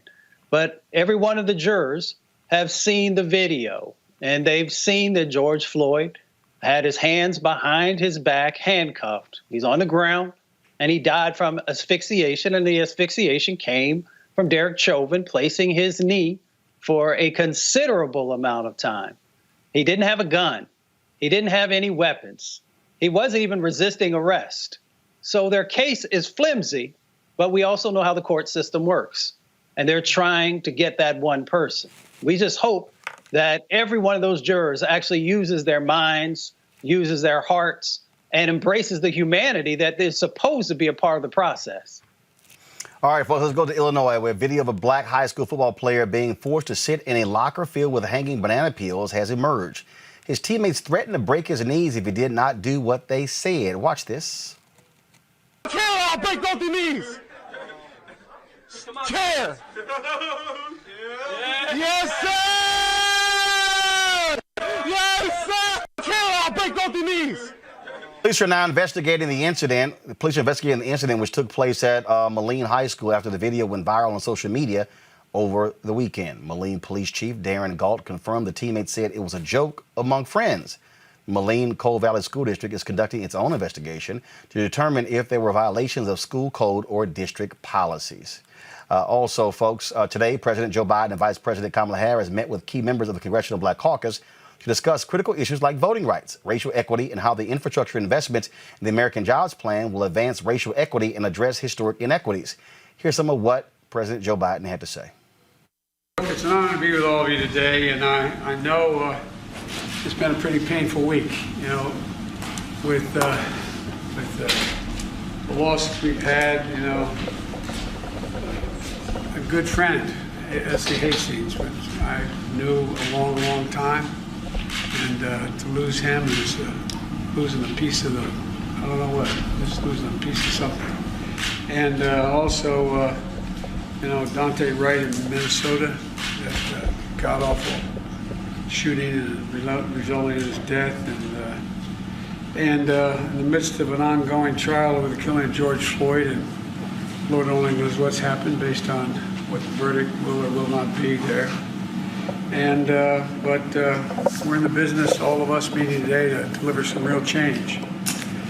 When we took office, having talked with Jim at length about this, every single aspect of, I signed the executive order, every single aspect of our government, including every agency, has as a primary focus dealing with equity. And not a joke from the beginning. We talked at length about it, Jim. And not only, but we also have an awful lot of things we have to deal with, not when it only comes to police, when it comes to advancing equality, economic opportunity. Cedric always says the thing that he would drive him crazy is that everybody, when they want to talk about equity in the black community, talk about prisons. Well, that's part of it, man, but that's not, it's about income. It's about being able to earn a living. It's about being able to be in a position where you have economic opportunity. And so I look forward to discussing all these priorities, the CBC priorities, and the goals you have for the community, but quite frankly, for the goals you have for the community are good for every community. Among those there, Chairman Joyce Beatty of Ohio, Stephen Horsford of Nevada, Sheila Jackson Lee of Texas, Jim Clyburn of South Carolina, and Reverend Raphael Warnock, U.S. Senator from Georgia. All right, folks, got to go to a break. We come back, we'll talk about the cannabis industry. Where the black people? That's next on Roland Martin Unfiltered.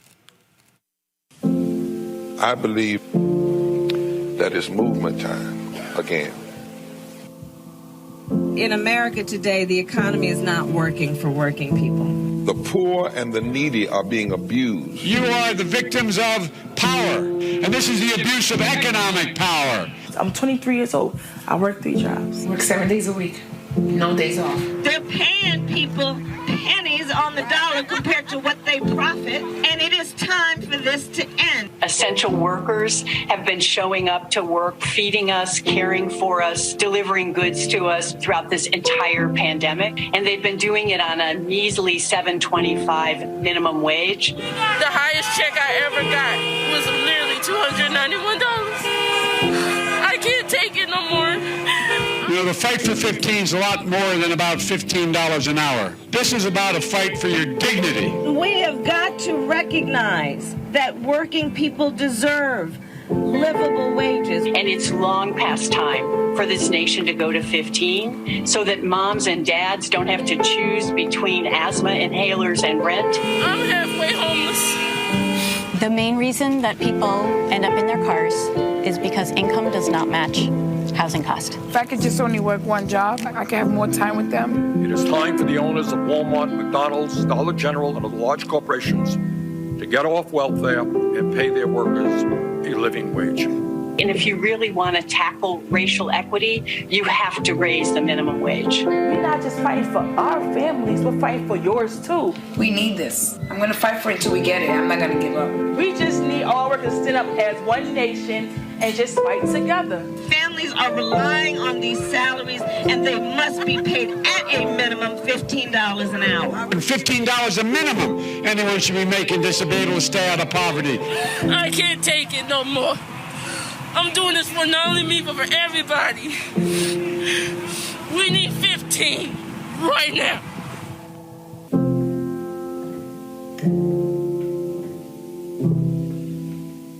Black TV does matter, dang it. Hey, what's up, y'all? It's your boy Jacob Lattimore, and you're now watching Roland Martin right now.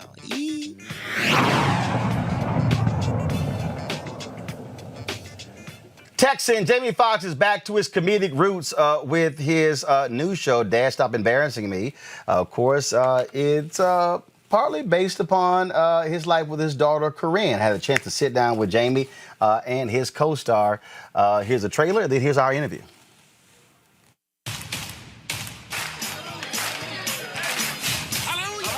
The question is, why can't I have a yacht? Sasha, Malia, yes, we can. Okay. When the Obama starts, I gotta go. Come on, Dad. Why can't y'all try yoga?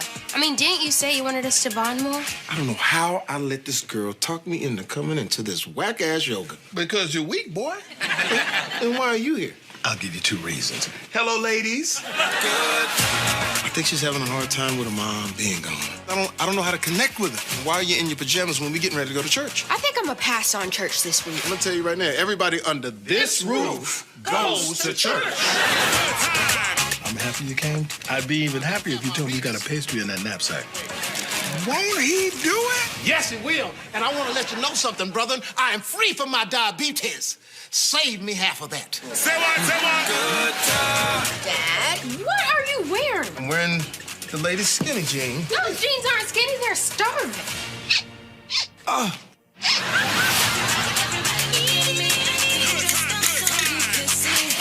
I hear my music. That's my song right there. Woo! Get this on your TikTok. Hey. I don't want to lose any followers. Pops, what are you doing? It smells like a Snoop concert down here. Why can't you be like every other father, just get drunk and pass out? It's 2019, for God's sake. It's 2021, for God's sake. Damn, this is some good shit. You know, I'm a teenage girl. I'm gonna talk to boys. And I am a grown black man, and I'm gonna whip them boys' asses. Dad, relax. It's not even what you think. The answer is still no. I don't want you driving around with some strange boy. You know these young boys, oh, they out here ghost riding the whip and whatnot.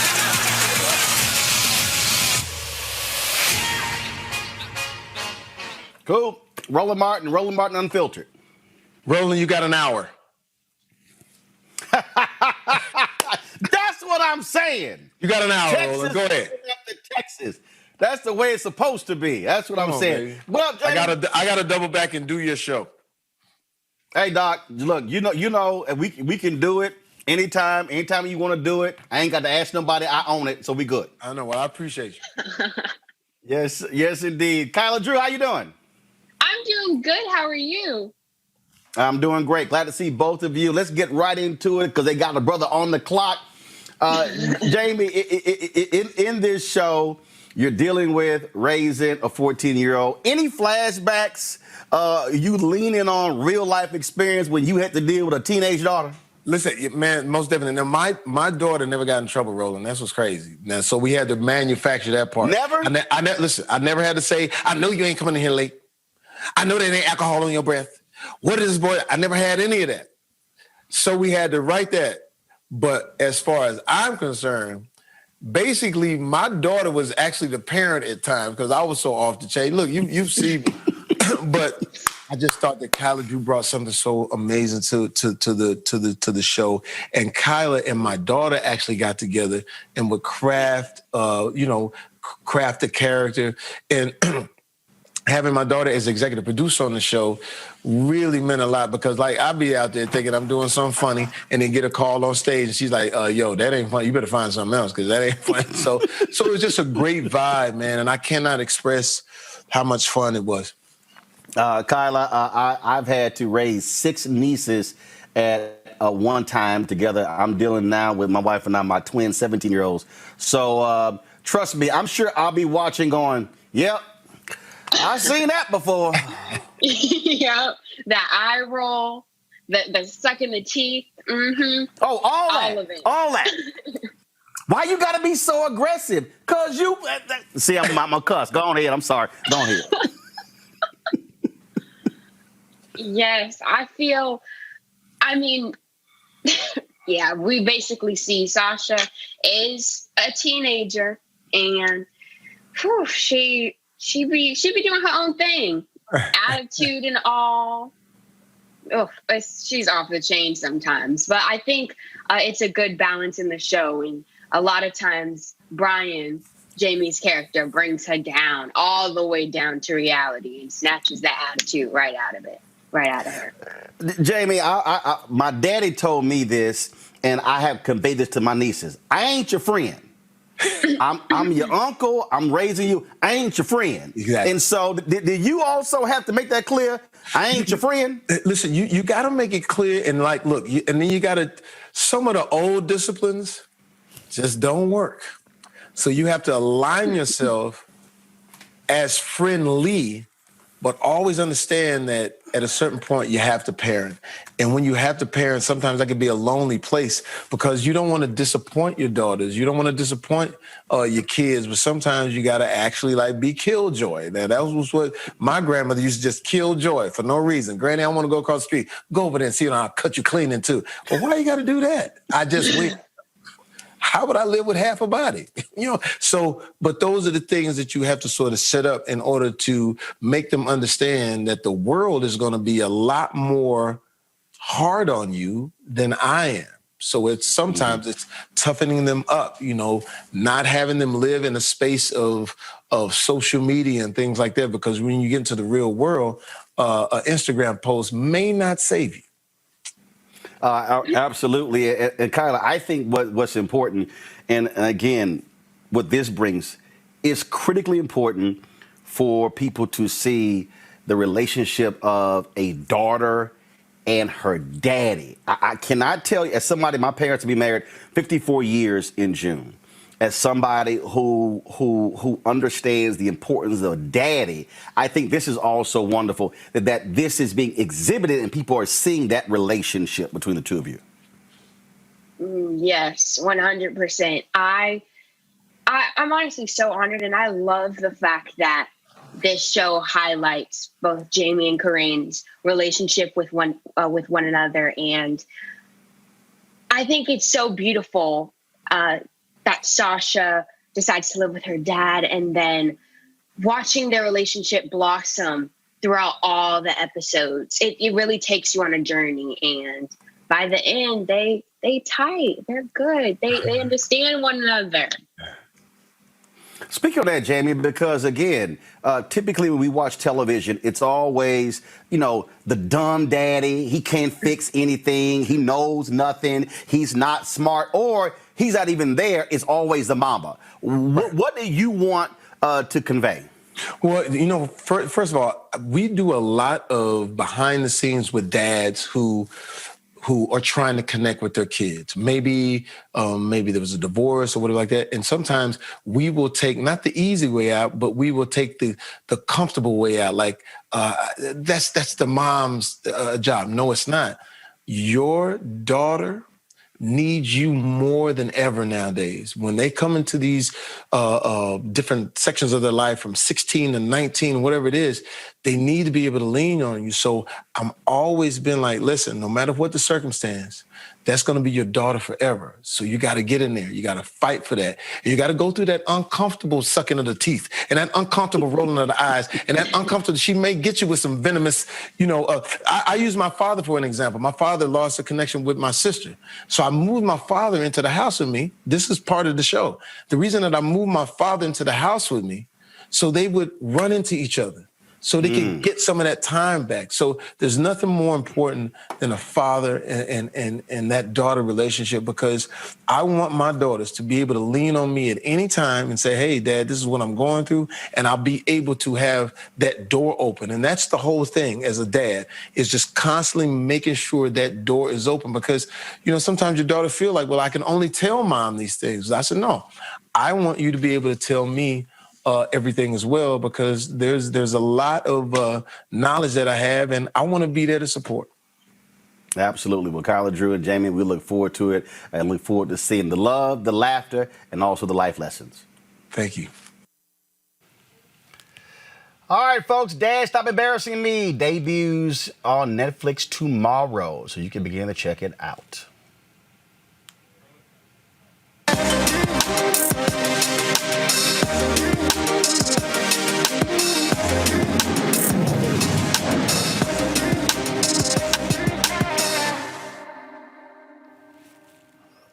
All right, folks, every Tuesday, we have our segment called The Marketplace, where we are focused on Black-owned businesses. And this week, we're talking about the cannabis space. Now, we're talking about a multi-billion-dollar industry. And there's a whole bunch of folks getting paid, and they don't look like us. Now, we paid the price already by going to jail due to cannabis. What's happening with these people who are becoming millionaires and billionaires as a result of the cannabis industry? So we want to talk about that. Curaleaf is going to mitigate the impact of drugs in these communities and continue to fight for criminal justice reform. Rahim Ugda, manager, corporate social responsibility initiatives of Curaleaf. Is that correct? Yeah, Okta. Okta. Sorry about that, Okta. So let's talk about, what exactly is Curaleaf doing to deal with this whole issue of racial equity? Because like I've been saying for a long time, look, we paid the price on the front end. We should be getting paid on the back end. And we should be first in line getting paid now that cannabis is becoming legal. Mm-hmm. Yeah, so I think Curaleaf as a multi-state operator has tried to figure out how best to use our footprint, our tools, our materials to make a difference in a lot of the communities that have been disproportionately impacted by the war on drugs. I think, 420, I think, is a time to celebrate the industry. My team at Curaleaf was recently talking about the narrative around cannabis used to be about freeing the plant, and it is shifted towards, I think, freeing those who were harmed by the war on drugs as well. Because I think you can't just legalize the medicine without understanding the historical wrongs that a lot of these communities have faced. So I'm grateful to be in the position that I am in, where I get to go out and find organizations to partner with to make a difference in these communities. We just recently put forward a proposal in Illinois. 5 partnerships around the city of Chicago with nonprofit organizations doing job development, with educational programs that are training folks looking to get into the cannabis industry. But I as part of that, it was a $950,000 investment. But as part of that, I think we really have to understand the historical disadvantages that people of color face when entering this industry. So you said these partnerships. So are you doing it with nonprofits or are you doing it with actual companies? And what do these partnerships look like? Yeah, so it's with nonprofit partners and community colleges. So with our nonprofit partners, as part of our agreements, we're looking to put forth policy proposals, right? That are now I'm in the city of Chicago. I'm in Hyde Park. In Illinois, we have adult use cannabis.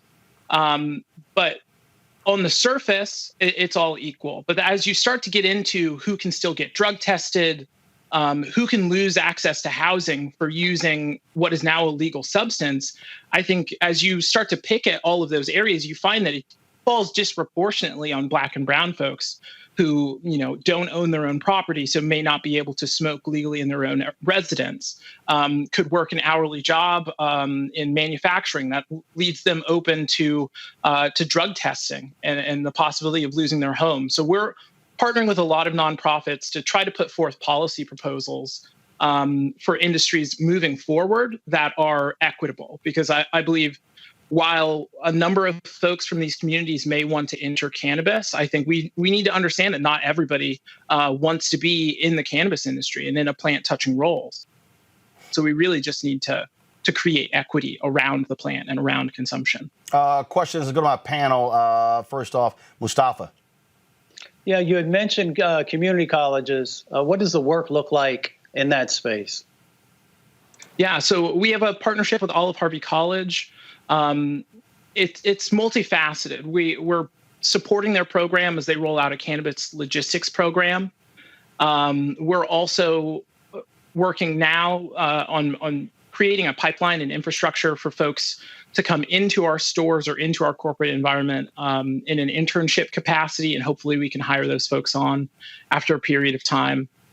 So really, it's trying to create all of these different channels that I think eventually lead to a more equitable and open industry. Kelly. I apologize if this was discussed, but I didn't hear it. Do you know what the stats are specifically for how many Black people are in the cannabis industry and are successful? And what can we do either by voting or legislation or any other avenue that you can think of? What can we do to raise that number, raise that stat? Mm-hmm. So I will say I don't know the stat off the top of my head. The number of licensed cultivators or retailers is low, and I think that's because of the barrier to entry. I think really into opening a cannabis dispensary or a grow, it could cost a few $100,000 in cash just to open one of these stores. And then once you do, you don't have access to the same tax abilities that other businesses do. You can't write off expenses. It makes it very cash intensive to even open a license. Could be, a few $60,000, $20,000 just in licensing. Then you've got to hold property. And all of that is just very cash intense. And I think, for a lot of the folks in these communities that have been disproportionately harmed, it's difficult. So I think as we write policy, we need to think about what is equitable, what does access look like, and how do we provide more opportunity. I think Illinois has a good idea in mind with a social equity fund where these businesses could then pull low interest loans. But I think we've got to address the issue of just trying to open the business, and then we can have some diverse ownership. Ben. Yeah, you speak of the barriers to entry. How much of the barriers to entry, the exorbitant cost, is actually impacted by like actual capital, cost of doing business versus just fees and fine and taxes or whatever else? What's the breakdown there? And secondly, how much of that is to the benefit of big corporations like Big Tobacco, who are likely trying to corner the market? So I don't want to speculate too much on how those regs are written. What I will say is, it could be $10,000 or $20,000 just in licensing fees. And then, like I said, as you're going through that licensing process and approval from the state, you've got to be holding real estate that entire time so that you're open, so that you're ready to open should the state approve you. And that could be 6, 9, 12 months. Here in Illinois, we've been waiting on craft grow. I think one of the first opportunities for Black ownership and for equity in the market for over a year now. And for the folks who've been waiting for licensing, they've had to have property that entire time. And if they haven't, they are likely knocked out of the running for being able to receive a license. And I think that's a real injustice. And they will not get that cash back, right? These are private relationships that they have with a landowner or a realtor, and they're not going to be able to receive that cash if they don't get a license. So again, changing those policies are critically important. Last question for me: what are the 2 or 3 states that y'all are really focused on right now to expand the opportunities for Black folks to get into the cannabis space? Yeah, I think Illinois again has a fantastic opportunity for us to increase education, access, ownership. I think all eyes are going to be shifting to New York as they just passed their adult use regulation. I'm really excited to see what that state's able to put together and how we can, through our programs like 420 by 25, which is our supplier diversity work, really help to boost equitable ownership in the space for all folks, right? So I think we're looking at New York, we're looking at Illinois. I think in states like Arizona or Nevada, we're trying to really use our footprint and our tools to make the most difference for a lot of these smaller operators that just may not have the means that we do, which is why we're trying to provide access and offer mentorship and really blow the doors open to the cannabis industry for folks who are ready to start. All right, then. Where can people get more information about Curaleaf if they want to, dig deeper? Yeah, so curaleaf.com/social responsibility. You can learn all about our Rooted in Good initiative there and how we're trying to change the cannabis industry for the better. All right, then. Well, look, we certainly appreciate it. Thank you so very much for being with us. This is, again, an important issue that we got to keep pursuing and really getting opportunities because we cannot be frozen out. Raheem, we appreciate it, man. Thanks a lot. Thank you. All right, then. Ben, Kelly, Mustafa, I certainly appreciate y'all being on our panel today. Thank you so very much. Folks, if y'all want to support what we do here at Roland Martin Unfiltered, please, as I said, join our Bring the Funk fan club. Every dollar you give goes to support what we do. Ain't no billionaires and millionaires funding this show. This is being funded by the people for us. We wanted to be able to speak truth to power, and we ain't got to owe nobody. And so please go to Cash App, $RM Unfiltered, PayPal.me/R Martin Unfiltered. Venmo.com/RM Unfiltered. Zelle is Roland@RolandSMartin.com or Roland@RolandMartinUnfiltered.com. And so you can, again, contribute to us there. Let me real quick. Let me just pull this thing up for a second. Let's see here. Marie Ann McLean gave during the show. Vernon Harrell did the exact same thing. Also want to thank Maya Cameron, John Halcomb, Anna Ford, Michael Jones. Let's see here. Aaron Alexander, Larney Richardson. All of them have been John Seals, Janet Griffin, Lorenzo Smallwood. Let's see here. Robert Young, Alan Orr, James Davis, Joyce Nichols, and let's see here. Come on, Anna Ford again. Let's see here. Gives Scott Fabiani Beeman, Adrian B. Rico Hooper, Oten Snail, Michael Bryant, Damon Franklin, Is Smith Jr., Peggy Joint, Vanessa Brown. Let's see, Renee Matthews, Derek Walker, Marcel Montanez, Tanya Burton. Let's see here, Norman Johnson, Heaven Simpson, Veronica Lyles, Robert Young, Valerie Dunn, Melody Connor. They all gave right here, of course, on the show, so we appreciate that. They all gave via Venmo. Let me just hop over to Zelle. See here. See anybody who gave during the show. I got an email up here as well. And so I got a shout out. Walter West, Veronica Thompson, Brenda Sterling. They all gave via Cash App during the show as well. And so I thank all of y'all for supporting Jamie McLeod as well. Thank you so very much. Let's see here. Activity. Let me click that. I'm going to give some shout outs. All right, y'all. Let's see here. Roosevelt Brooks, thanks a lot. Lewis Lamb, thank you so very much. Joseph Marshall, thank you so very much. Tabrisha Allen, I told y'all, all the folks who give $50 or more get personal shout outs from me on the show. Sophia Murphy, thank you. Lolita Lopez Austin, thank you so very much. Marvin Luckett, we appreciate it. Walleen McFadden, Patrick Robinson, Deborah Farrell, Sharon Brown, Godwin Francis, VJ Clay LLC. Well, I appreciate it. Thank you so very much. Michelle Hartley, Craig, Luke, Ethel Edmond. Let's see who else. Alan Santaros, Eugene Evans. Thank you very much. Big contribution, Eugene. Sharon Moore. Thanks a lot. Ray Malone, Tony Sanders, Brent Sterling. Just a few more. Denise Miller. Esther Boykin, Michael Jr., Nellie Matlock, Felicia Brown, Richard Bromfield, Elisa Simmons, Sharonda Roomba, Atasha Quarles. Thank you so very much. A bunch of folks actually mailed in, so I'm going to read the names of people who mailed in money orders and checks on tomorrow's show. Folks, that is it. I'll see you guys tomorrow. And yeah, I'm rocking Sigma Pi Phi fraternity, the Boule, the shirt today. So just got it in my hat as well. So wanted to rock it on today's show. I'll see y'all tomorrow. Alan West, you gonna call a brother now, huh?